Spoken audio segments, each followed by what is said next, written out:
இன்னைக்கு நாம் அனுபவிக்கக்கூடிய இந்த முன்வினைகளினால் வரக்கூடிய வினைப்பயன், கஷ்டங்கள், துன்பங்கள், அலைச்சல்கள் இவையெல்லாம் 9 கிரகங்களுடைய கால ஓட்டத்தினாலதான் ஏற்படுது.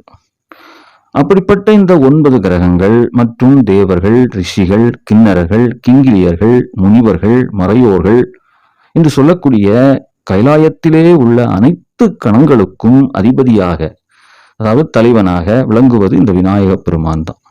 அதனாலதான் அவருக்கு இன்னொரு பேர் சொல்லுவாங்க, கணபதி என்கிற திருநாமம். கணங்களினுடைய அதிபதி கணபதி. அது ஒரு சிறப்பு பெயராகவும் நமக்கு தரப்படுகிறது.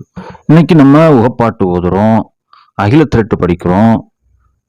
இதற்கான ஒரு ஆர்வத்தை நம்ம மனசுல ஏற்படுகிறது, அப்படித்தானே? இந்த ஆர்வம் ஏற்படுகிறது, அதுல ஒரு மன லயப்பு, ஒரு மன சந்தோஷம் அதெல்லாம் ஏற்படுகிறது. மேலும் அதை நம்ம படித்து கொண்டிருக்கிறோம், உகப்பாட்டு ஓதுறோம், அகில திரட்டு படிக்கிறோம். அப்போ மனம் என்னன்னா ஒருநிலைப்படணும். அப்போ அதுவும் நமக்கு நடக்கிறது. அப்போ இது போன்ற இந்த அடிப்படையான விஷயங்கள் நமக்கு வந்தாதான், இதுதான் ஆன்மீகத்தினுடைய அடிப்படை. இந்த விஷயம் நடந்தாதான் நம்ம அந்த இறை வழிபாட்டுல, இறைவனுடைய நாமத்துல நம்ம முழுமையாக ஈடுபட முடியும். அப்படிப்பட்ட இந்த மன ஒருமைப்பாட்டையும் மன ஆர்வத்தையும் தூண்டக்கூடிய பணியை செய்பவர் தான் கணபதி நாராயணம்.